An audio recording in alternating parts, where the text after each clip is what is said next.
Hare Nama Hare Nama eva kevalam Kalo nasteva nasteva nasteva gatiranyata.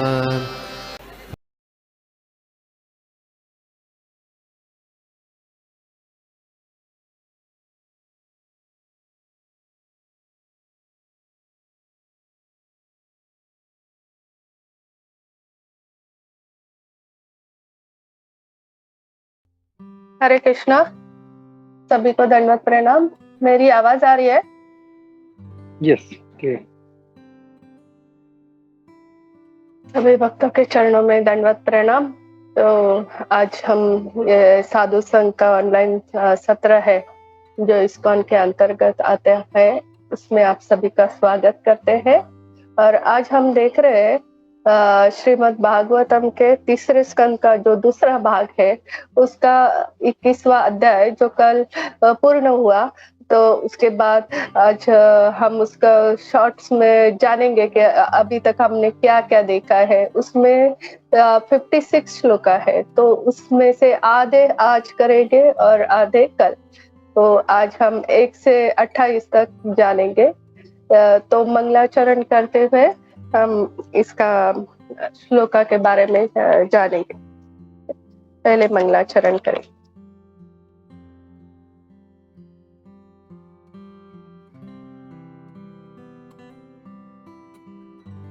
हरे कृष्ण। ओम नमो भगवते वासुदेवाय। ओम नमो भगवते वासुदेवाय। ओम नमो भगवते वासुदेवाय।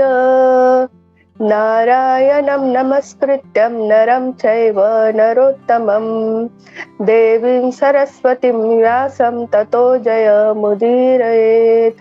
नष्टप्रायेषु अभद्रेषु नित्यं भागवत सेवया भगवती उत्तम श्लोके भक्तिर्भवति नैष्टकी। ओम अज्ञानतिमिरान्धस्य ज्ञानाञ्जनशलाकया चक्षुरुन्मिलितं येन तस्मै श्रीगुरवे नमः। श्रीचैतन्यमनोभीष्टं स्थापितं येन भूतले स्वयं रूप ददामह्यं सदापि स्वदकान्तिकम्। नमो विष्णुपादाय कृष्णप्रेष्ठाय भूतले श्रीमते भक्तिवेदांत स्वामिन् इति नामिने। नमस्ते सरस्वते देवे गौरवाणी प्रचारिणे निर्विशेषा शून्यवादी पाश्चात्य देशतारिणे। जय श्री कृष्ण चैतन्य प्रभो नित्यानंद श्री अद्वैत गदाधर श्रीवासादि गौर भक्त वृंद। हे कृष्ण करुणा सिंधु दीनबंधो जगतपते गोपेश गोपिका कांत श्री राधा कांत नमस्तुते। तप्त कांचन गौरांगी राधे वृंदावनेश्वरी वृषभानुसुते देवी प्रणमामि हरिप्रिये। हरे कृष्णा कृष्ण कृष्ण हरे हरे हरे राम राम राम हरे हरे।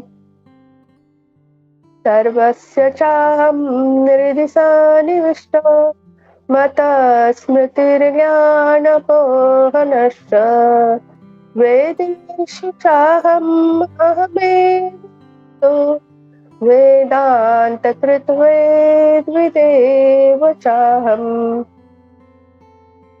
हरे कृष्ण।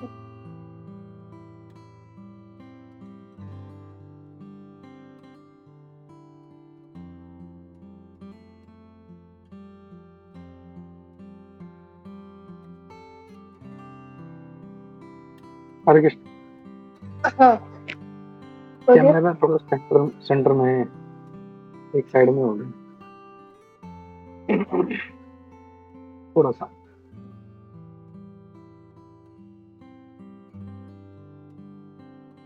आता। ओके, ठीक है, अभी ठीक है।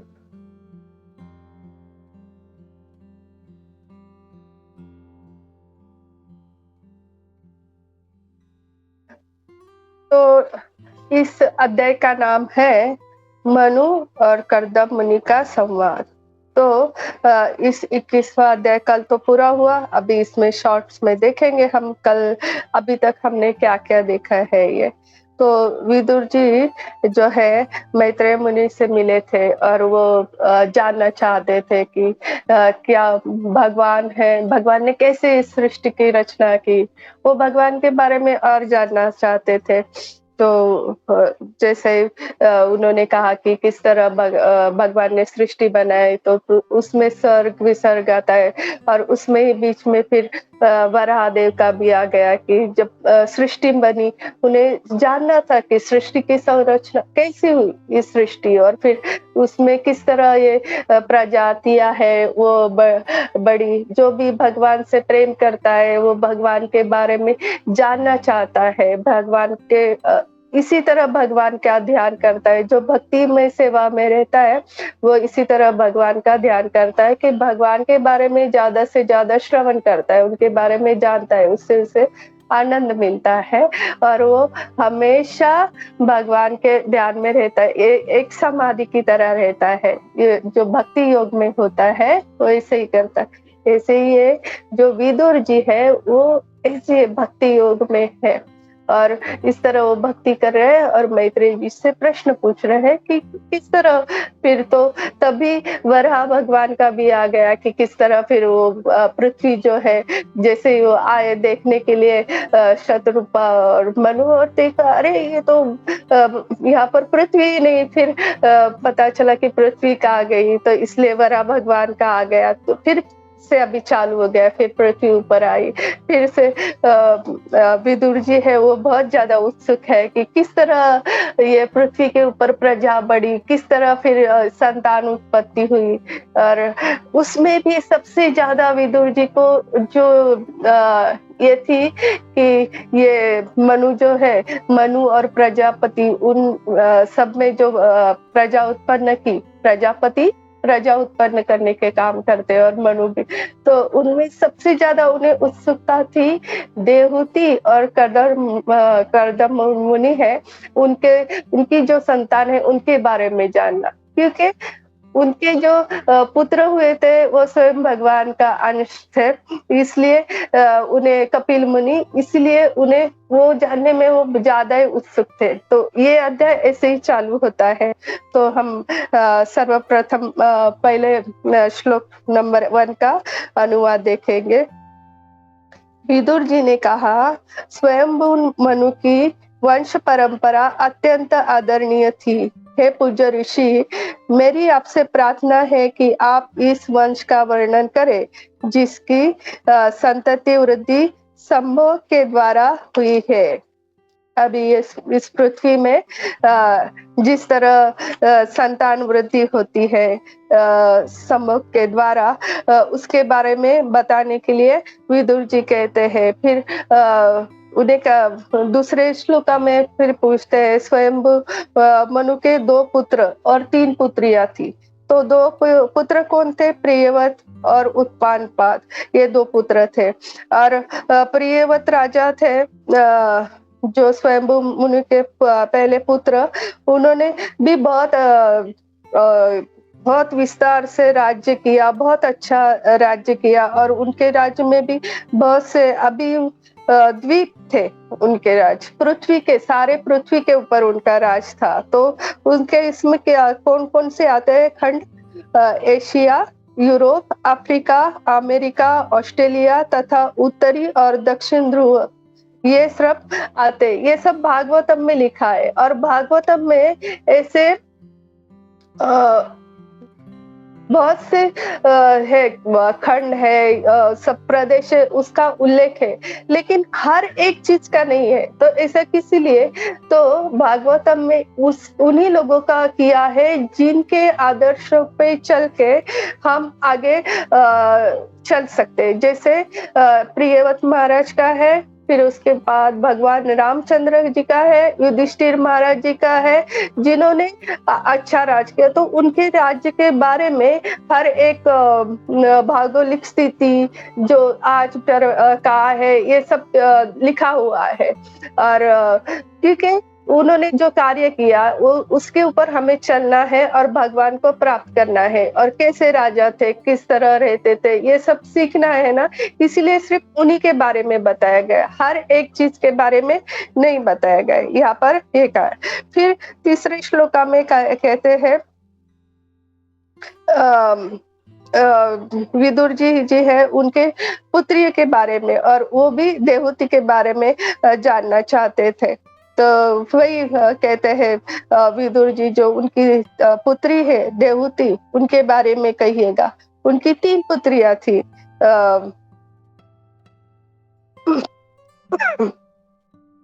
स्वयंभू मुनि की 3 पुत्रियां थी, उसमें से तीसरी जो थी देवहूति, उनके बारे में, उनके और कर्दम मुनि के बारे में जानना चाहते थे।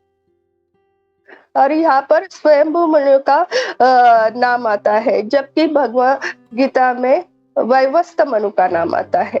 तो ऐसा क्यों है? क्योंकि स्वयंभू मनु जो है वो जब पृथ्वी का आरंभ हुआ, जब भगवान वराह देव का प्रागट्य हुआ था, वहाँ उस वक्त है स्वयंभू आए थे, स्वयंभू मनु थे, तो इसलिए उनका नाम है। और ये जो कथा है ये सतयुग की है, इसलिए उनका नाम आता है। और भगवत गीता में जो है वो अभी का जो युग चल रहा है, वैवस्वत मनु, अभी हम जिस मनु में है उसके बारे में भगवत गीता में है। तो यहाँ पर ये प्रभुपाद जी स्पष्ट रूप से समझाते हैं। और ये दोनों मनु पूर्णतः भिन्न है, ये प्रभुपाद जी ने कहा है। अभी हम जिस मनु के बारे में सुनने जा रहे इस अध्याय में, ये सतयुग का है और स्वयंभू मनु का है, जिस वक्त वराह भगवान आए थे। और फिर चौथे श्लोका में कहते हैं विदुर जी, उस महायोगी ने जिस योग सिद्धांतों में अष्टांग सिद्धि प्राप्त की थी, इस राजकुमारी से कितनी संतानें उत्पन्न की, कृपा करके आप मुझे ये बताइए, क्योंकि मैं इसे सुनने का इच्छुक हूँ। और फिर विदुर जी कहते हैं कि किस तरह उन्होंने अष्टांग सिद्धि योग प्राप्त की थी। और फिर उसके बारे में सविस्तर बताइएगा, और उनकी जो संतानें उत्पन्न हो गई उनके बारे में बताइएगा। और हमने पूरा एकदम डिटेल में देखा था कि किस तरह उन्होंने अष्टांग योग में पारंगत थे, और कितनी सिद्धियां, इंद्रिय निग्रह, विधि विधानों का कठोर पालन, विभिन्न आसनों का अभ्यास, श्वास का नियंत्रण, विषयों पर से इंद्रियों का हटाना, मन की एकाग्रता, ध्यान तथा आत्म साक्षात्कार, ये 8 सिद्धियां उन्हें प्राप्त थी। और उनकी पत्नी जो थी वो भी योग लक्षणा थी, ऐसा विदुर जी कह रहे थे। तो उनके बारे में मुझे जानना है कि उनकी कितनी सिद्धियां उन्होंने प्राप्त की थी, और उनसे कौन कौन सी संतानें प्राप्त हुई थी, ये विदुर जी जानना चाहते थे। तो ये जो है, ये अष्ट सिद्धियां जो है, ये किस तरह से होती है, वो आगे जाके भी आगे के श्लोका में हम देखेंगे कि किस तरह ये सब योग अभ्यास करके किस तरह से अपने आप के ऊपर नियंत्रण किया जाता है, और किस तरह फिर इसके अलावा कि उन्होंने कैसे भगवान का ध्यान किया, ये भी हम जानेंगे अगले श्लोक में। 5वां श्लोक आता है, हे ऋषि, कृपा करके मुझे बताइए कि ब्रह्मा के पुत्र दक्ष तथा ऋषि ने स्वयंभू मनु के अन्य 2 कन्याओं की पत्नी रूप में प्राप्त करके किस प्रकार संतानें उत्पन्न की। अभी पूछ रहे विदुर जी कि उनकी जो 2 पुत्रियां थी, और ब्रह्मा जी के 2 पुत्र थे, दक्ष तथा रुचि। उन्होंने किस तरह फिर अपनी प्रजा, जैसे चौथे स्कंद में आता है उसका वर्णन पूरी तरह से। तो यहाँ पर मैं तात्पर्य का कुछ महत्वपूर्ण भाग पढ़ना चाहूंगी। वे महापुरुष जिन्होंने सृष्टि के प्रारंभ में संतान वृद्धि में योगदान किया सभी प्रजापति कहलाते हैं। प्रजापति किसे कहलाते हैं ये यहाँ पर प्रभुपाद जी समझाते हैं। प्रजापति जो प्रजा को बढ़ाते हैं। जब सृष्टि हुई और कुछ भी मनुष्य नहीं थे तो तब ये प्रजापति थे।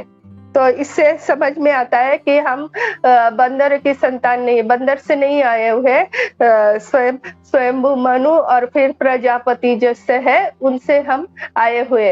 यहाँ पर भागवतम में यह स्पष्ट रूप से दिया हुआ है, हम इंसानों से ही जन्मे हुए हैं। उन्हें प्रजापति कहलाते हैं तथा उनका ये काम था प्रजा को बढ़ाना। ब्रह्मा के पुत्र दक्ष की स्वयंभू मनु की 2 कन्याएं थी, आकृति तथा प्रसूति। प्रजापति ऋषि ने आकृति के साथ तथा दक्ष ने प्रसूति के साथ ब्याह किया। ब्रह्मा के 2 पुत्र थे। यहाँ पर ब्रह्मा के बहुत सारे पुत्र हैं और कर्दम मुनि भी ब्रह्मा जी के पुत्र है। इसके अलावा उनके 2 पुत्र, ये कहते हैं विदुर जी कहते हैं ब्रह्मा जी के और 2 पुत्र दक्ष और रुचि। उन्होंने किससे ब्याह किया वो भी उन्हें जानना था। तो दक्ष जो है वो उन्होंने आकृति तथा प्रसूति, वो 2 जो पुत्रियां थी स्वयंभू मनु की, तो उन्होंने ऋषि ने आकृति के साथ और दक्ष ने प्रसूति के साथ। तो चौथे स्कंद में दक्ष और प्रसूति का आता है और उसमें भी उसका वर्णन है कि किस तरह अभी जैसे कर्दम मुनि को कहा गया कि ब्रह्मा जी ने जैसे उनसे उत्पन्न हुए और ब्रह्मा जी ने कहा कि आप जाओ प्रजा बढ़ाओ, और तभी उन्होंने क्या किया, तुरंत ब्याह करके संतान उत्पन्न करने का कार्य नहीं किया। पहले उन्होंने ध्यान किया। पहले ऐसे ही किया जाता था, पहले भगवान को प्राप्त किया जाता था, उसके बाद फिर संतान उत्पत्ति का कार्य किया जाता था। तो उन्होंने 10,000 वर्षों तक ध्यान किया, फिर उसके बाद उन्होंने भगवान को प्राप्त किया और भगवान से ही अपने लिए उच्चतर पत्नी का ये किया। इसे इसमें मैं इसलिए बता रही हूँ, चौथे स्कंद में क्या है, दक्ष और प्रसूति के जो ब्याह हुआ था और उन्होंने जब प्रजा बढ़ानी चाहिए तो क्या किया, उन्होंने सर्वप्रथम 100 पुत्र एक साथ ये किए, उत्पन्न किए और वो 100 पुत्रों को कहा कि अभी तुम्हें भी प्रजा बढ़ाने का काम करना है, उससे पहले तुम जाके ध्यान धारणा करो। तो जैसे ही वो जाते हैं, सबको पता है ना कथा, तो नारद जी आते हैं और उन्हें दीक्षित करते हैं और वो फिर संसार से उनका फिर मोह हट जाता है और वो प्रजा बढ़ाने का काम नहीं करते। फिर सेकंड टाइम फिर वो और 100 पुत्रों को ये करते हैं, उत्पन्न करते हैं और उन्हें भी कहते हैं। तो सेकंड टाइम भी वो 100 पुत्रों को नारद जी दीक्षा देते हैं और वो भी संतान बढ़ाने का काम नहीं करते, वो भी ऋषि मुनि बन जाते हैं। फिर वो दक्ष प्रजापति और प्रसूति है, वो कन्याओं को जन्म देते हैं, जिनमें एक माता सती भी आती है। तो वो कथा याद आई तो बता। तो इसलिए इसे नारद जी के जो भी संपर्क में आता है, डायरेक्ट भगवान को प्राप्त करने का बारे में सोचता है। तो ऐसे हुआ था। और फिर 6वां श्लोका है, उसमें उसके बारे में हम जानेंगे। अनुवाद में प्रभुपाद जी बताते हैं, परम साधु मैत्रेय ने उत्तर दिया, भगवान ब्रह्मा से लोकों में संतान उत्पन्न करने का आदेश पाकर पूज्य कर्दम मुनि ने सरस्वती नदी के तट पर 10,000 वर्षों तक तपस्या की और वहां पर सतयुग में मनुष्य की आयु 1 लाख वर्ष की थी। इसलिए वो इतने 10,000 वर्ष तक तपस्या कर पाए। और इसी तरह वाल्मीकि मुनि ने भी तपस्या करके सिद्धि प्राप्त की थी, और कर्दम मुनि ने भी 10,000 वर्ष तक तपस्या करके ध्यान धारणा करके सिद्धियां प्राप्त कर ली। फिर उसके बाद भगवान को पाया। ऐसे यहाँ पर गए। और यहाँ पर प्रभुपाद जी लिखते हैं कि ये जो योग का मार्ग है वो कुछ ऐसे यहाँ पर अभी जो हो रहा है कि सिर्फ 15 मिनट में ध्यान धारणा करके आप भगवान को मिल सकते हैं, ईश्वर को प्राप्त कर सकते हो, ये सिर्फ धोखा है। ऐसे होना असंभव ही नहीं है, क्योंकि इसके लिए अगर आप योग के द्वारा भगवान को प्राप्त करना चाहते हैं तो उसके लिए हजारों वर्ष लगते हैं। जिस तरह यहाँ पर कर्दम मुनि ने 10,000 वर्ष तक, और वाल्मीकि मुनि ने कितनी वर्ष तक की थी? 60,000 वर्ष तक योग द्वारा सिद्धि प्राप्त की थी। फिर उसके बाद भगवान प्राप्त किए थे। लेकिन कलयुग में ये सब संभव नहीं, क्योंकि इस युग में आयु ही लगभग 100 वर्ष की भी नहीं होती है, तो ये सब करना प्राप्त नहीं है। तो और ये जो बोलते हैं कि 15 मिनट में अगर आप ध्यान करोगे तो आप भगवान को प्राप्त हो सकते हैं, ये सिर्फ धोखा है। इस युग में भगवान की प्राप्ति कैसी हो सकती है? तो इसलिए वैदिक साहित्य में स्पष्ट रूप से कहा, 3 बार बलपूर्वक कहा जाता है, हरेर नाम हरेर नाम एव केवलम कलो नास्तेव गतिरन्यथा। अगर सिर्फ हरि नाम ही आपको इस कलयुग से पार करा सकता है, इसके सिवाय कोई भी ये नहीं है।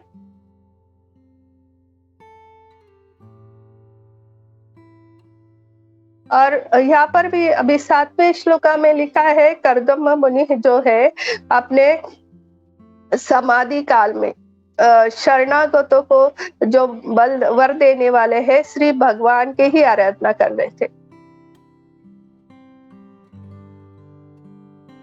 कर्दम मुनि ने श्री भगवान हरि को प्रसन्न करने के लिए 10,000 वर्षों तक योग धारणा का अभ्यास किया। उनका जो योग करने का उद्देश्य था वो सिर्फ और सिर्फ भगवान को ध्यान में रखकर था, भगवान को पाना था। भगवान जो शास्त्रों में दिया है भगवान के ऊपर ही ध्यान लगा कर उन्होंने योग की सिद्धि की और भगवान को प्राप्त किए।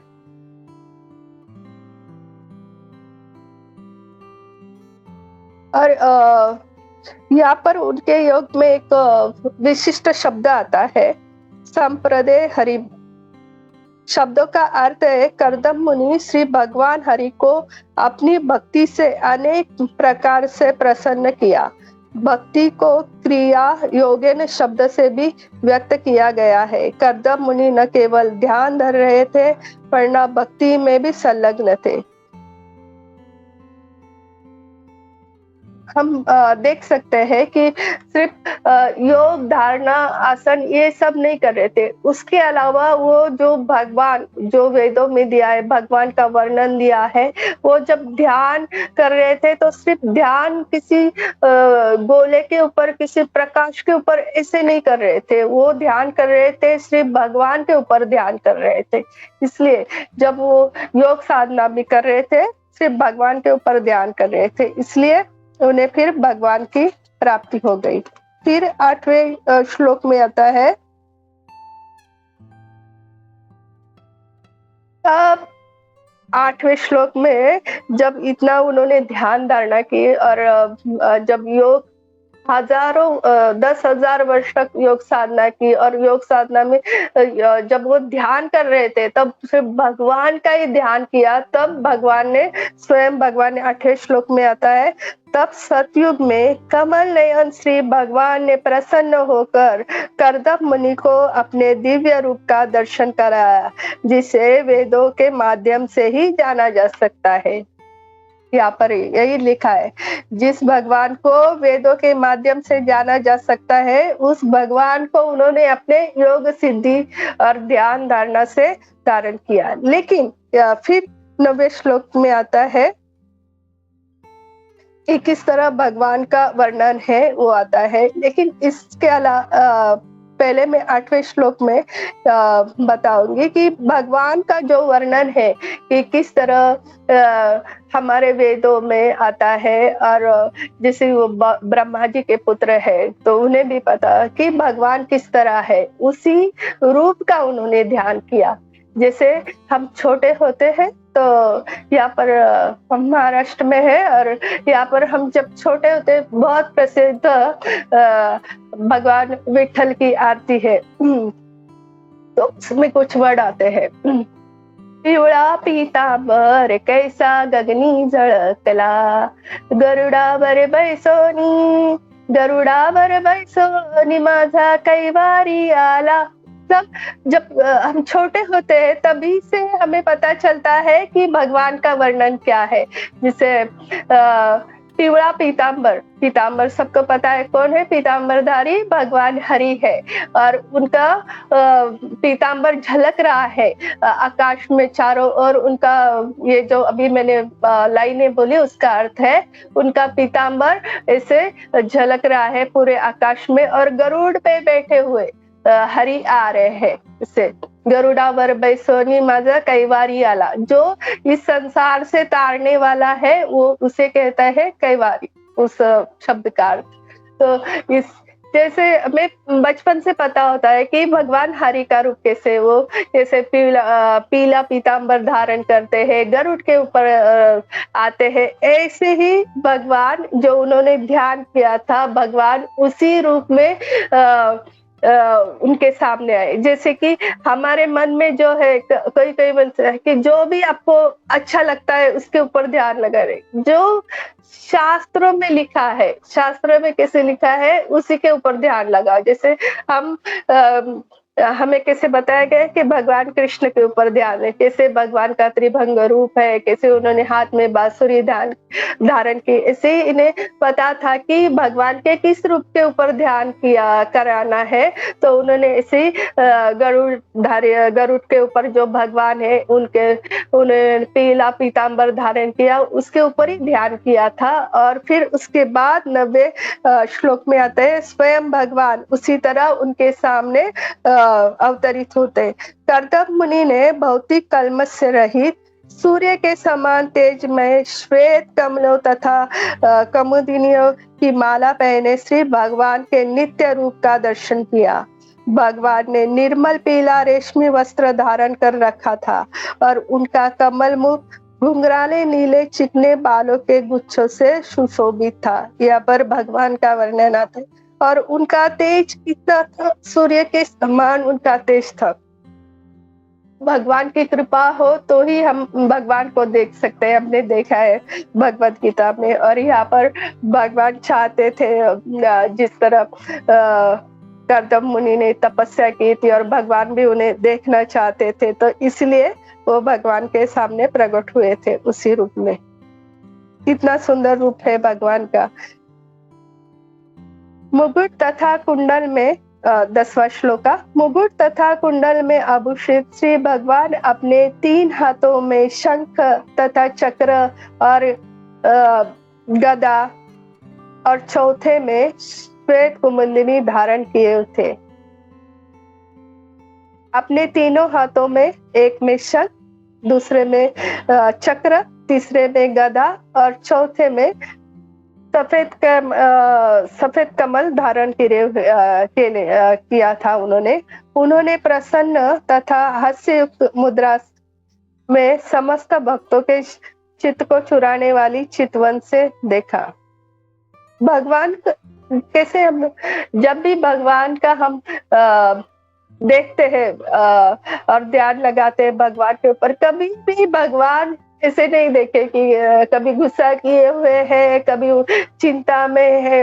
हमेशा भगवान के मुख के ऊपर हंसी रहती है, क्योंकि वो आनंदमय है, वो चाहे तो भी कभी गुस्सा नहीं कर सकते या उन्हें डर नहीं लगता है, इसलिए उनकी वो लीला दामोदर लीला बहुत प्रसिद्ध है भगवान की। क्यों? क्योंकि वो भगवान है, वो कभी गुस्सा नहीं हो सकते, डर नहीं सकते, रो नहीं सकते, लेकिन वो जब लीला करते हैं तब वो डरते भी है, वो रोते भी है, वो भागते भी है। इसीलिए भगवान की सब लीला बहुत प्रसिद्ध हो जाती है, क्योंकि सदा खुश रहने वाले, हंसने वाले, वो चाहकर भी रो नहीं सकते हैं। वो भगवान जब छोटे होते हैं और यशोदा मैया जब दंडी लेके आती है उनके पीछे, तो कितना डर जाते हैं और रोने भी लगते हैं।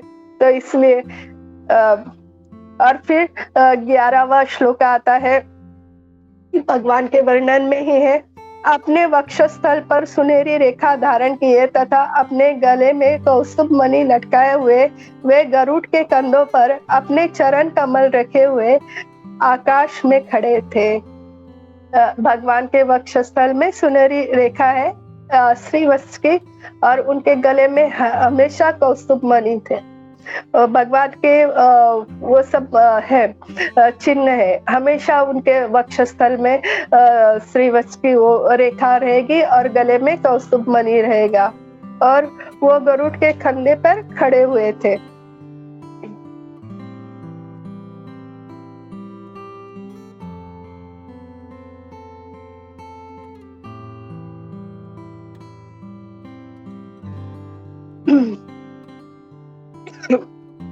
और आता है इस श्लोक में भी बहुत सारा है, लेकिन बहुत टाइम हो गया और हम अभी तक 11वें श्लोक में है, तो हम थोड़ा सा फास्ट करेंगे।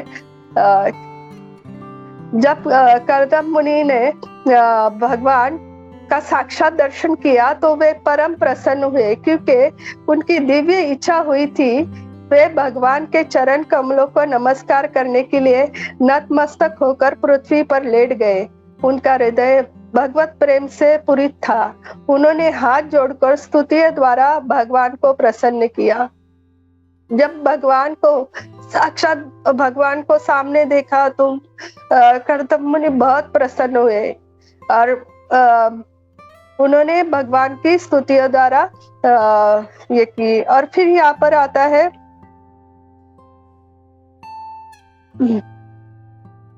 कि भगवत गीता में भी षष्ठम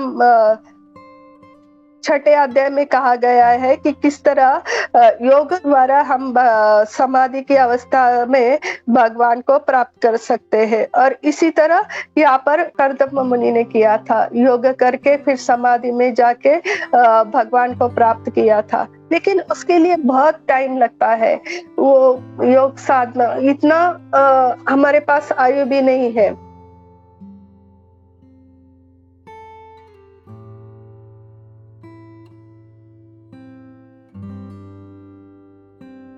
पतंजलि के अनुसार जब मनुष्य ईश्वर के परम रूप का निरंतर साक्षात्कार करता रहता है तो उसे सिद्ध अवस्था प्राप्त हो जाती है, जैसे कि कर्दम मुनि को प्राप्त हुई थी। जब तक योग पद्धति की सामान्य सिद्ध अवस्था के परे नहीं है, उन्हें बहुत सारी सिद्धियां प्राप्त हुई थी।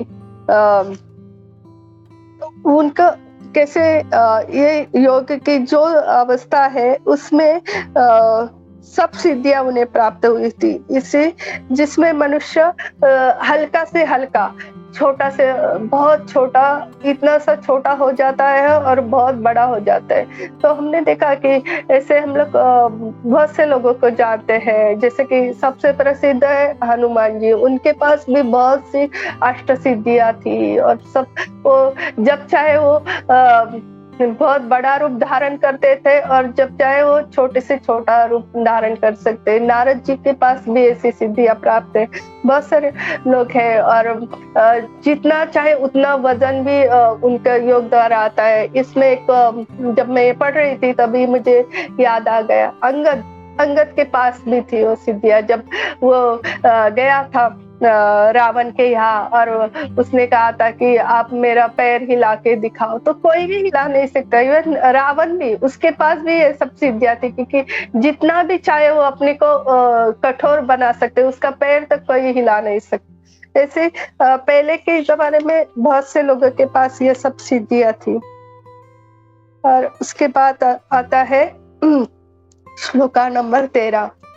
कर्दप मुनि ने कहा है परम पूज्य भगवान, समस्त सतों के आधार आपका दर्शन प्राप्त करके मेरे दर्शन के साथ पूरी कर्दम मुनि ने कहा है परम पूज्य भगवान, समस्त सत्यों के आधार आपका दर्शन प्राप्त करके मेरी दर्शन की साध पूरी हो गई। महान योगी जन बारंबार जन्म लेकर गहन ध्यान में आपके दिव्य रूप का दर्शन करने की आकांक्षा रखते हैं। कर्दम मुनि बहुत खुश हो गए, बोलने लगे कि कितने महान योगी है, वो भी हमेशा सब लोगों का यही ध्यान रहता है कि भगवान का दर्शन करें। उसके बाद आता है श्लोका नंबर 14। आपके चरण कमल सांसारिक अज्ञान के सागर को पार करने के लिए नाव के तुल्य है। माया के वशीभूत केवल आज्ञानी पुरुष इन चरणों की पूजा इंद्रियों के श्रुत तथा क्षणिक सुख की प्राप्ति हेतु करता है, जिनसे नरक जिनकी प्राप्ति नरक में सड़ने वाले व्यक्ति भी कर सकते हैं। तो भी है भगवान, आप इतने दयालु है कि उन पर भी आप अनुग्रह करते हैं। भगवान की स्तुति कर रहे हैं तो उसमें बोल रहे हैं कि आपके चरण का, जब भी भगवान का दर्शन होता है या भगवान के कोई शरणागति जाता है तो इस संसार में पार होने से भगवान की जो भी भक्ति करता है वो इस संसार में पार होने से उसे वो मदद मिलती है, नाव की तरह होती है। और फिर भी अगर कोई भौतिक कामना से भी भगवान की भौतिक इच्छा से भी अगर भगवान को प्राप्त करना चाहता है तो भी भगवान उसे पार करवाते हैं। ये मुनि बोलना चाहते हैं इसमें। आत्मा में ऐसी समान स्वभाव वाली से जो मेरे विवाहित जीवन में मेरी काम इच्छाओं को पूरा करने में कामधेनु के समान सिद्ध हो सके। विवाह करने की इच्छा लेकर आपके चरण कमलों की शरण में आया हूँ। आपके चरण प्रत्येक वस्तु के देने वाले हैं, क्योंकि आप कल्प वृक्ष के समान हैं। पहले कर्दप मुनि ने बताया कि आपसे कुछ और नहीं मांगना चाहिए, भौतिक इच्छा नहीं करनी चाहिए, लेकिन अगर कोई भौतिक इच्छा भी करता है तो भी उस भौतिक इच्छा को प्राप्त करके वो आपके शरण पा सकता है। तो ऐसे ही उन्होंने फिर अपनी इच्छा बता दी कि मेरे ही समान शील वाली मुझे पत्नी की कामना है, तो वो मैं आपसे चाहता हूँ। और यहाँ पर प्रभुपाद जी लिखते हैं कि जब भी विवाह करे तो अपने समानशील वाले कन्या से ही विवाह करना चाहिए। यहाँ पर प्रभुपाद जी लिखते हैं तो उस कुछ लाइनें मैं पढ़ना चाहूंगी। कर्दम समानशील की पत्नी चाहते थे क्योंकि आध्यात्मिक तथा सांसारिक उन्नति में सहायता पहुंचाने के लिए पत्नी आवश्यक है कि अकेला मनुष्य नहीं कर सकता है ये सब। उन्हें क्या आज्ञा दी थी कि आप प्रजा बढ़ाओ, तो आध्यात्मिक तथा सांसारिक जीवन में सहायता करने के लिए वो प्रजापति थे और उन्हें उसके लिए पत्नी की आवश्यकता थी। इसीलिए उन्होंने खुद से ये नहीं किया, उन्होंने अपने इष्ट से ही मांगा कि ये जो मुझे भौतिक कार्य करने है तो उसके लिए आप मुझे सहाय करो और मुझे अपने समान ही पत्नी दो, जो मुझे इसके साथ साथ आध्यात्मिक जीवन में भी मेरी इच्छाएं पूरी करे। तो इसमें प्रभुपाद जी कहते हैं कि परम भाग्यशाली वही व्यक्ति है जिसके पास पर्याप्त धन हो, अच्छा पुत्र हो और अच्छी पत्नी हो। उसमें भी उसके पास धन भी ना हो, अच्छा पुत्र भी ना हो, लेकिन पत्नी अगर अच्छी है तो वो परम सौभाग्यशाली होता है।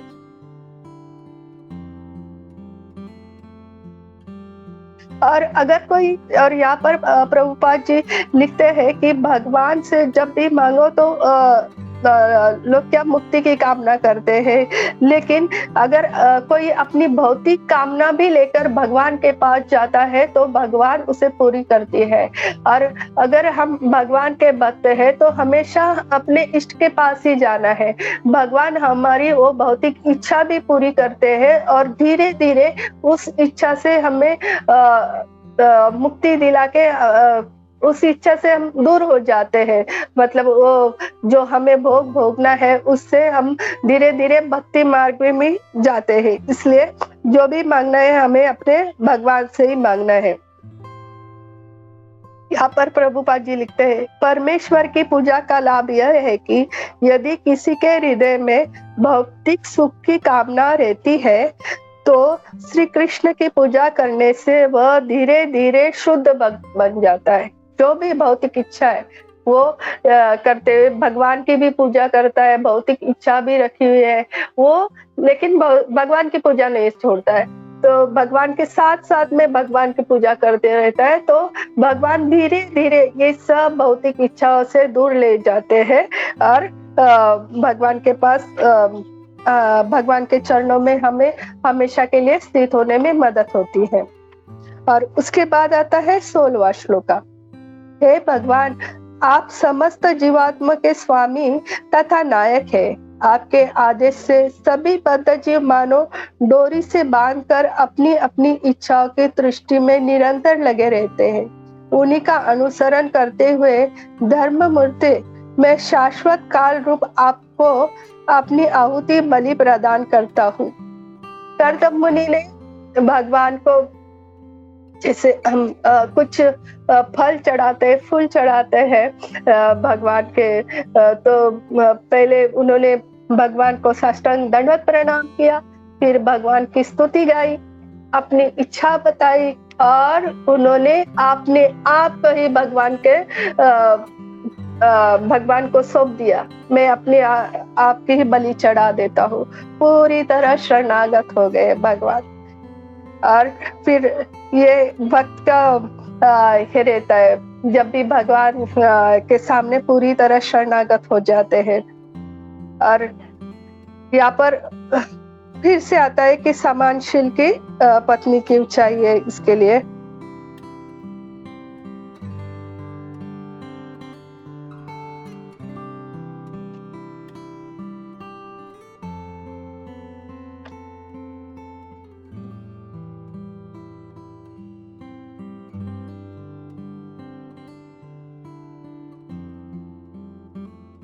रहता है श्लोका नंबर 17। फिर भी जिन पुरुषों ने रूढ़ सांसारिकता तथा इनके पशुतुल्य अनुयायी की परित्याग कर दिया है और जिन्होंने परस्पर विचार विनिमय के द्वारा अपने गुणों तथा कार्यकलापों से मादक अमृत का पान करके अपने चरण कमलों की छत्र छाया ग्रहण की है, वे भौतिक देह के मूल आवश्यकताओं से मुक्त हो सकते हैं।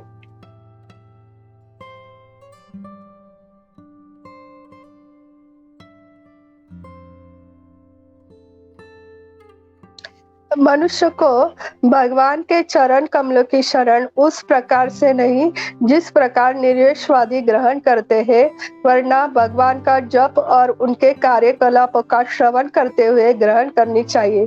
तभी सांसारिक कर्मों एवं बंधनों से मुक्त हुआ जा सकता है।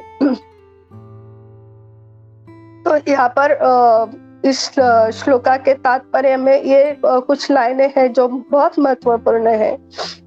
मनुष्य को भगवान के चरण कमलों की शरण उस प्रकार से नहीं जिस प्रकार निर्विशेषवादी ग्रहण करते, वरना भगवान का जप और उनके कार्य कलापों का श्रवण करते हुए ग्रहण करनी चाहिए।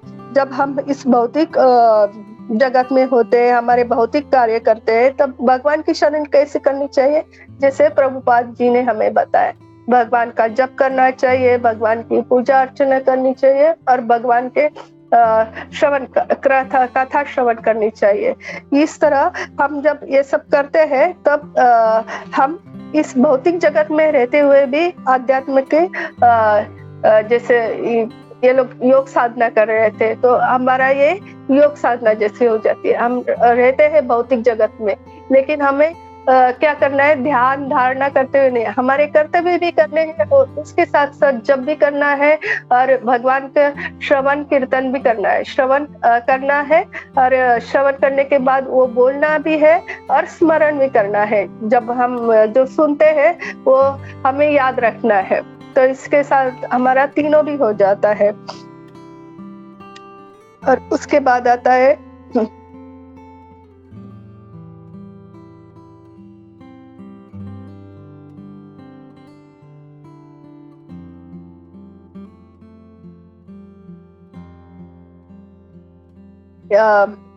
आपका 3 नाभि वाला काल चक्र अमर ब्रह्मा की धुरी के चारों ओर घूम रहा है। इसमें 13 तिलिया 360 जोड़ 6 परदिया तथा उन पर खचित अन्य पत्तियां है। यद्यपि इससे घूमने से संपूर्ण सृष्टि के जीवन अवधि घट जाती है, किंतु यह प्रचंड वेगवान चक्र भगवान के भक्त की आयु का स्पर्श भी नहीं कर सकता। तो यहाँ पर ये जो वर्णन है ये किसका है? काल चक्र, जो इसमें लिया है 360 जोड़े, ये सब जैसे दिन वर्ष जो काल चक्र घूम रहा है, इसका सबका वर्णन है। वो हमने देखा था पूरी तरह से कि किस तरह से ये होता है और फिर कितने चातुर्मास आते हैं, फिर उसमें सब हर एक छोटा छोटा हमने देखा था कि किस तरह ये भगवान के सृष्टि में हर दिन होता है, रात होती है, हर एक कैसे ये चलता रहता है, इसका वर्णन कर्दम मुनि करते हैं। हे भगवान, आप अकेले ही ब्रह्मांडों की सृष्टि करते हैं। हे भगवान, इन ब्रह्मांडों की सृष्टि करने की इच्छा से आप उनकी सृष्टि करते, उन्हें पालते हैं, फिर अपनी शक्ति से उनका अंत कर देते हैं। यह शक्तियाँ आपकी दूसरी शक्ति योग माया के अधीन है, जिस पर एक मकड़ी अपनी शक्ति से जाल बुनती है और पुनः उसे निगल जाती है। यहाँ पर हमने ये भी सविस्तर से देखा था कि किस तरह भगवान ये सृष्टि बनाते हैं। जिस तरह एक मकड़ी अपना जाल बुनती है और फिर उसी जाल द्वारा वो दूर दूर तक जाती है, किस तरह प्रभु जी ने पूरा वो वीडियो बना के हमने दिखाया था ना, पूरा याद आ रहा होगा आपको, किस तरह एक मकड़ी जाल बुनती है, फिर कितना इस पार से उस पार और फिर खुद ही वो खत्म कर डालती है। तो ये भी देखा था हमने। हे भगवान, तो भगवान ऐसे ही सृष्टि रचते पूरे बहुत अच्छे से रचते हैं सब। जैसे हमने देखा किस तरह मनु बनाते हैं, प्रजापति बनाते हैं, सब क्या राक्षस बनाए थे, गंधर्व, सब हर एक चीज की सृष्टि बनाते हैं, पेड़ पौधे जानवर सबके, और फिर खुद ही सब जब उसका टाइम हो जाता है खुद ही, जिस तरह वो मकड़ी अपना जाल खुद ही कर देती है, इसी तरह भगवान भी है, खुद ही अपनी सृष्टि को नष्ट भी कर देते, खुद ही बनाते हैं, खुद ही नष्ट कर देते। हे भगवान, इच्छा के न होते हुए भी आप स्थूल तथा सूक्ष्म तत्वों की इस सृष्टि को हमारे इंद्रिय दृष्टि के लिए प्रकट करते हैं। आपकी अहति की कृपा हमें प्राप्त हो, क्योंकि आप अपने नित्य रूप में तुलसी दल की माला से विशोभित होकर हमारे समक्ष प्रकट हुए हैं। यहाँ पर स्पष्ट रूप से कहा गया है, कर्दम मुनि भगवान से कहते हैं कि हे भगवान, भगवान की इच्छा नहीं थी सृष्टि बनाने के लिए, इसके लिए कारण हम ही है, हमारी वजह से भगवान ये सृष्टि बनाते हैं। तो ये स्पष्ट रूप से कर्दम मुनि कहते हैं। और उसके बाद आता है इस श्लोक का, मैं आपके चरण कमलों में निरंतर सादर नमस्कार करता हूँ। उनकी शरण ग्रहण करना श्रेयस्कर है, क्योंकि आप किंचनों पर समस्त आशीर्वादों की वृष्टि करने वाले हैं। आपने इन भौतिक लोगों को अपनी ही शक्ति से विस्तार किया है, जिसमें समस्त जीवात्माएं आपकी अनुभूति के द्वारा सकाम कर्मों से विरक्ति प्राप्त कर सके। और उसके बाद आता है 22वां श्लोक का, मैत्रेय ने कहा, इन शब्दों से प्रशंसित होने पर गरुड़ के कंधों पर अत्यंत दीपित भगवान विष्णु ने अमृत के समान मधुर शब्दों में उत्तर दिया। उनकी बहन ऋषि के स्नेहपूर्वक हंसी से देखने के कारण चंचल हो रही थी। भगवान सब सुन रहे थे और सब प्रशंसा जो चल रही थी अभी तक, सब भगवान एकदम ध्यान से सुन रहे थे और उनकी जो आईब्रो है वो चंचल हो गई, मतलब सिर्फ उनकी आईब्रो हिली और उन्होंने उसका स्माइल किया। भगवान ने कहा, जिसके लिए तुमने आत्म संयम के द्वारा मेरी आराधना की है, तुम्हारे मन के उस भाव को पहले ही जानकर मैंने उसकी व्यवस्था कर दी है। भगवान तो सब जानने वाले हैं, तो भगवान ने दर्शन भी दिया और कहा, मुझे पता है, मैंने पहले ही व्यवस्था की जो उनकी इच्छा थी समानशील वाली पत्नी की। भगवान ने कहा, हे जीवात्मा के अध्यक्ष ऋषि, जो लोग मेरी पूजा द्वारा भक्ति पूर्वक मेरी सेवा करते हैं, विशेष रूप से तुम जैसे पुरुष जिन्होंने अपना सर्वस्व मुझे अर्पित कर रखा है, उन्हें निराश होने की कोई प्रश्न ही नहीं उठा। जो लोग मेरी पूजा द्वारा भक्ति पूर्वक मेरी सेवा करते हैं, विशेष रूप से तुम जैसे पुरुष जिन्होंने अपना सर्वस्व मुझे अर्पित कर रखा है। कैसे? उन्होंने अब भी कहा था ना कि मैं अपने आप की बलि चढ़ाता हूँ, मैं पूर्ण तरह से आपके शरणागत हूँ, और ध्यान भी कर रहे थे भगवान का ध्यान। उन्हें पता है और उन्हें भौतिक सुख के लिए जो पत्नी चाहिए वो भी एक कर्तव्य है उनका, वो प्रजा बढ़ाना है। तो इसीलिए भगवान बोल रहे हैं, तुम जैसे लोग जो है, जो अपने कर्तव्य के साथ साथ मेरा भी ध्यान करते हैं, उन्हें कभी निराश होने की जरूरत नहीं है, प्रश्न ही नहीं उठता निराश होने का। भगवान ब्रह्मा के पुत्र सम्राट स्वयंभू मनु, जो अपने संयुक्त के लिए विख्यात है, ब्रह्मावर्त में स्थित होकर 7 समुद्रों वाली पृथ्वी पर शासन करते हैं। और फिर यहाँ पर स्वयंभू मनु का वर्णन आता है, वो किस तरह से शासन करते हैं। फिर 26वें श्लोक में आता है, हे ब्राह्मण, धार्मिक कृत्य में दक्ष सुप्रसिद्ध सम्राट अपनी पत्नी शत्रुपा सहित, हे ब्राह्मण, धार्मिक कृत्यों में दक्ष सुप्रसिद्ध सम्राट अपनी पत्नी शत्रुपा सहित तुम्हें देखने के लिए परसों यहाँ आएंगे। फिर उसके बाद आता है, ये था 26 श्लोक का, और उसके बाद आता है, उनके एक शाम नेत्रों वाली तरुण कन्या है, वह विवाह के योग्य है, वह उत्तम आचरण वाली तथा सर्वगुण संपन्न है, वह भी अच्छे पति की तलाश में है। महाशय, उसके माता पिता तुम्हें देखने आएंगे, तुम उसके सर्वथा अनुरूप हो, जिससे वे अपनी कन्या को तुम्हारी पत्नी के रूप में अर्पित कर देंगे। 28वां श्लोक, हे ऋषि, वह राजकुमारी उस प्रकार की होगी जिस प्रकार की तुम इतने वर्षों से अपने मन में सोचते रहे हो, वह शीघ्र ही तुम्हारी होने वाली है, और वह जी भर तुम्हारी सेवा करेगी। तो यहाँ पर 28वां श्लोक खत्म होता है, और 26वें श्लोक में कहते हैं भगवान, हे ब्राह्मण, जो है स्वयंभू मुनि, जो अपने कार्यों में दक्ष है, वो हर एक अपनी कार्य जो है दक्षता से करता है। इसलिए स्वयंभू मनु अपनी पत्नी शत्रुपा के साथ काले नैनों वाली जो उनकी कन्या है देवहूति, उनके लिए वर ढूंढ रहे, वो स्वयं आ जाएंगे तुम्हारे पास, ये स्वयंभू भगवान कह रहे।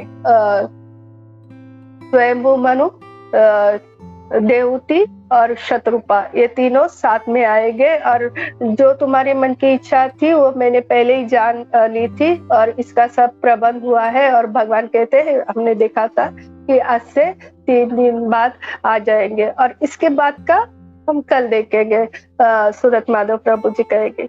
ये जब सब पढ़ रहे थे और ये सब अभी हम पढ़ रहे हैं इतने दिनों से, तो उसमें से ये समझ में आता है कि क्या क्या सीखा हमने कि जो भी हमें मांगना है, अगर भौतिक इच्छा की भी कामना है तो हमारे इष्ट से, हमारे भगवान से ही मांगे, क्योंकि अगर हम भगवान से मांगेंगे तो हमारी वो इच्छा भी पूर्ण हो जाएगी और धीरे धीरे करके हम ये भौतिक इच्छा से निवृत्त होकर भक्ति मार्ग पे आ जाते हैं। इसलिए भगवान से मांगना ही श्रेष्ठ है। उसके अलावा और एक बहुत महत्वपूर्ण बात समझ में आती है, इतने 10,000 साल तक योग साधना करके फिर भगवान उनके सामने आए, और वो भी भगवान किस रूप में आए? चतुर्भुज, शंख, चक्र, गदा, गरुड़। और हमें क्या मिला है? सिर्फ 16 माला करनी है, क्या जपा करना है, 4 नियमों का पालन करना है, श्रवण करना है, कीर्तन करना है, और ये सब करके आप कहाँ जाओगे? कौन आएंगे आपके सामने? भगवान कृष्ण, जो सबसे ऊंचा है। तो इससे ये समझ में आता है कि प्रभुपाद जी ने कितना हमारे लिए सरल करके रखा है। जो भगवान, और वो भी परम पुरुषोत्तम श्री भगवान जो है, भगवान कृष्ण, वो मिलने के लिए कितने कठिन है, कितना कठिन है। वो हमारे लिए प्रभुपाद जी ने इतना सुलभ कर दिया है, फिर भी हम वो सब नहीं कर पाते हैं। जिस तरह प्रभुपाद जी कहते हैं कि ध्यान से, हमारे जब भी गुरु हमें दीक्षा देते हैं तो बोलते हैं कि जब भी जपा करो पूरी तरह ध्यान से करो। वो जो 16 राउंड है उसका एक एक शब्द जो है पूरी तरह ध्यान से करना चाहिए, लेकिन बहुत से बार नहीं होता, मेरा तो नहीं होता। हर 16 राउंड का एक एक शब्द इतने ध्यान से नहीं होता है। श्रवण करो, ज्यादा से ज्यादा श्रवण करो, लेकिन कितना टाइम हम श्रवण करते हैं और कितना टाइम तो इससे ही बर्बाद भी हो जाता है। कीर्तन करो, स्मरण करो, बार बार स्मरण भी नहीं होता है, लेकिन और ये सब करके, इतना सा करके हम गोलोक धाम जाएंगे। जबकि कर्दम मुनि है, वो 10,000 वर्ष तक तपस्या की, फिर भी उनके सामने भगवान विष्णु थे, और गोलोक धाम तो सबसे सर्वोच्च है। तो इसलिए प्रभुपाद जी को और उनके जो शिष्य है, हमारे सब गुरुजन है, उन्हें शत शत कोटि दंडवत प्रणाम करती हूँ कि हमारी, मेरे जैसे जो की कुछ भी योग्यता नहीं है, फिर भी वो हमें क्या देना चाहते हैं, जिसके हम क्या थोड़े भी उसके लिए काबिल नहीं है, फिर भी वो हमारे ऊपर इतनी कृपा करी है। इसलिए उन्हें शत शत कोटि प्रणाम करते हैं। यहाँ पर मैं रुकती हूँ। हरे कृष्णा। सॉरी, मैंने बहुत फास्ट करने चाहा, फिर भी लेट हुआ, इसलिए सबसे क्षमा चाहती हूँ। ये बहुत इसका मैंने फास्ट किया, फिर भी लेट हुआ, आपका ज्यादा वक्त लिया, इसलिए क्षमा चाहती हूँ। हरे कृष्णा।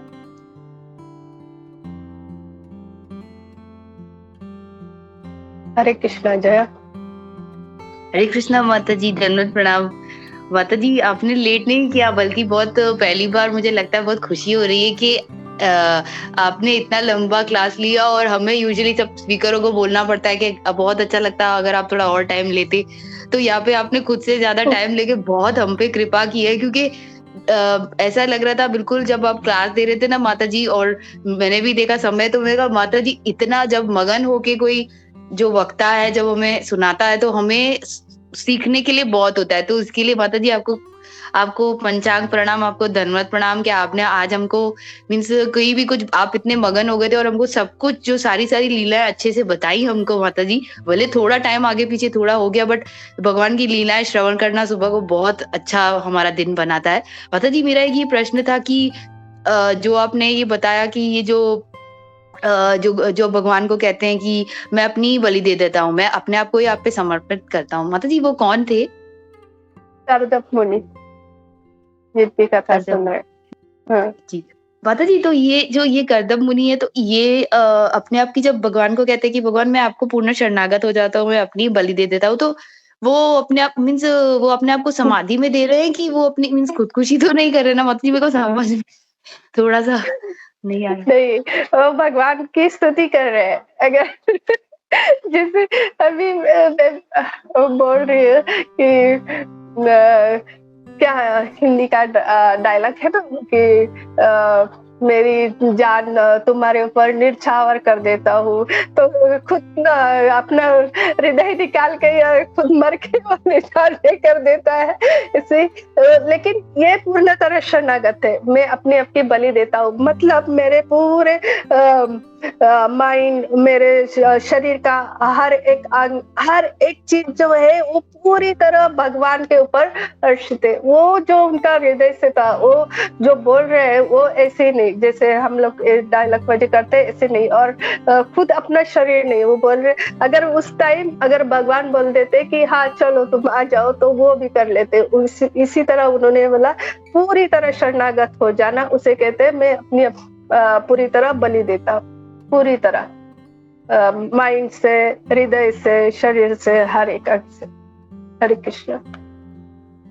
आप जी कुछ माता कहना चाहते थे?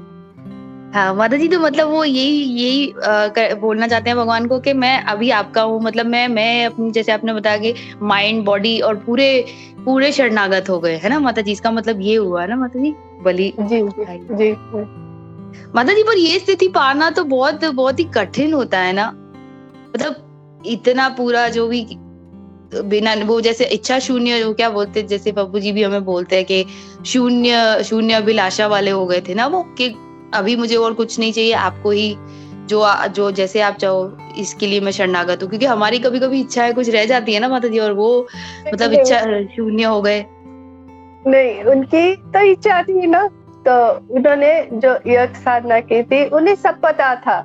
जिस तरह हमें पता है कि भगवान का नाम लेने से हम भगवत धाम जा सकते हैं, हमें अच्छे से, लेकिन वो सब कर रहे थे और भगवान उनके सामने प्रकट हुए। लेकिन उन्हें क्या, उनका जो कर्तव्य था कि उन्हें ब्रह्मा जी के पुत्र थे और प्रजापति थे, उनका कर्तव्य क्या था? प्रजा को बढ़ाना, तो वो उनको पूर्ण करना था। लेकिन उस कार्य के लिए वो अपने आप को तुरंत नहीं वो काम करने गए, उन्होंने उसके लिए भगवान की स्वीकृति चाहिए, और उन्हें उस कार्य के लिए उन्हें जो सहचारिणी चाहिए वो भी अगर भगवान ही दे तो उन्हें बहुत अच्छा लगेगा। इसलिए फिर जब वो साधना कर रहे थे तो उन्होंने जो उनकी भौतिक इच्छा थी, उन्हें अच्छी पत्नी चाहिए थी उस कार्य के लिए, प्रजा बढ़ाने के लिए, तो उन्होंने भगवान से ही मांगा। जी माता जी, तो मतलब एक्चुअली ये है ना माता जी, इच्छा शून्य नहीं थे, उनकी जो इच्छा थी, उनका जो कर्तव्य था वो करना था। तो इसके लिए उन्होंने जो भी हमें हमारी कुछ भी इच्छा है, यहाँ पर यही लिखा है, हमारी कोई भी भौतिक इच्छा है, चाहे कोई भी, वो हम भगवान से मांग सकते हैं। तो भगवान से अगर हम मांगेंगे तो भगवान वो पूरी करेंगे, और धीरे धीरे करके फिर उस भौतिक इच्छा से हम दूर होके भगवान के भक्ति में लग जाते। जी माता जी, तो मतलब ये बोलना चाहते हैं कि भगवान से जो हम गीता में पढ़ते हैं ऑक्यूपेशनल ड्यूटी, तो जो इनका कर्तव्य था वो मांग रहे थे कि भगवान ये भी मुझे आप ही से मिले, तुम ही दो मुझे, है ना माता जी? ऐसा है ना कि जो भी उसके लिए इच्छा कर रहे हैं कि मुझे ये प्रजापति है, वो प्रजा बढ़ानी है, तो जो प्राप्त हो अच्छी पत्नी, वो भी डेमीगॉड से, मतलब देवी देवता से ना मांग के सीधा भगवान से ही मांग रहे हैं कि अभी तुम ही इसका योजना बनाओ, तुम ही दो देना है, हमें भी ऐसा ही करना है ना माता जी?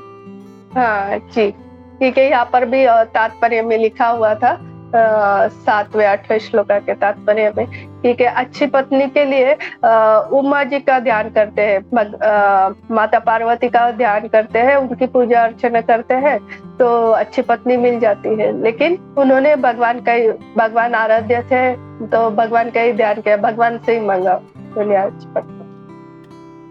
जी माता जी, बस एक ही यही रहता है ना कि भगवान, जैसे आपने बताया कि हम अगर कोई भौतिक इच्छा भी करते हैं, वो भी कंदर मुनि कह रहे हैं कि वो भी भगवान से ही मांगना है।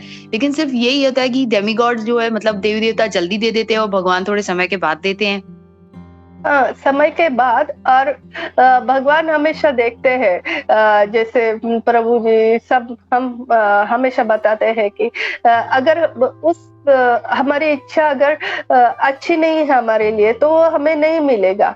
लेकिन जैसे एक पिता अपने बच्चे को, जैसे उसे बुखार है और वो आइसक्रीम के लिए मांग रहा है, तो दूसरा कोई होगा तो वो बच्चा रो रहा है, आइसक्रीम आइसक्रीम कर रहा है तो दे देगा, लेकिन पिता को पता है अगर मैं आइसक्रीम देगा तो उसकी और तबीयत खराब हो जाएगी इससे, तो वो नहीं देगा। तो इसी तरह भगवान भी है, जो हमारे लिए अच्छा है वही हमें दे देते हैं। भौतिक इच्छा भी हम कुछ भी नहीं, अगर हम कर रहे हैं कि हाँ नहीं मुझे ये चाहिए, लेकिन वो हमारे लिए सही नहीं है तो हमें नहीं मिलेगा। तुम कितने भी भगवान के पास जाओ, लेकिन उससे जाके हमारा अगर कुछ खराब हो जाएगा तो भगवान वो कभी नहीं देंगे। इसके अनुरूप देवी देवता के पास जाओ तो वो नहीं देखेंगे उससे तुम्हारा भला हो रहा है या अच्छा हो रहा है, तुमने जो मांगा तुरंत दे दिया उससे। इसलिए भगवान के पास कभी मिलता है, अच्छा है तो मिलेगा, अगर वो हमारे लिए सही नहीं है तो नहीं मिलेगा। हरे कृष्णा। हरे कृष्णा माता जी, बहुत ही सुंदर तरीके से आपने बताया माता जी। यही कल के परसों के भी यहाँ पे भी लेक्चर में वही बोल रहे थे कि भगवान हमारे, जैसे प्रभु जी भी बोलते हैं, नंद प्रभु जी के, भगवान हमारे माता पिता हैं और जो ये देवी देवता है पड़ोसी है। जैसे पड़ोसी का बच्चा रोएगा तो वो उसको चुप कराने के लिए दे देंगे, और माता पिता को पता रहता है कि मेरे बच्चे के लिए अच्छा नहीं है तो वो नहीं देंगे। इसी तरीके से भगवान करते हैं ना माता जी हमारे साथ। जी जी। थैंक यू माता जी, बहुत अच्छे से आपने ये प्रसंग समझाया। थैंक यू माता जी। हरे कृष्णा, धन्यवाद, प्रणाम। हरे कृष्णा।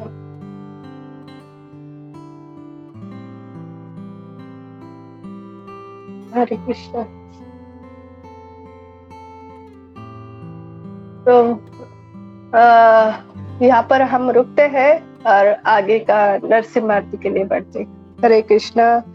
श्रीमद् भागवतम की जय। श्रील प्रभुपाद की जय। सभी भक्तों की जय। वांछा कल्पतरुभ्यश्च कृपा सिन्धुभ्यश्च पतितानां पावनेभ्यो वैष्णवेभ्यो नमो नमः। इसका आगे का पार्ट जो है वो बहुत सुंदर है, और सूरत माधव प्रभु जी है वो बहुत सुंदरता से समझाते हैं। तो प्लीज कल टाइम पे उपस्थित रहना। इसका आगे का पार्ट जो है प्रभु जी बहुत अच्छी तरह से समझाएंगे।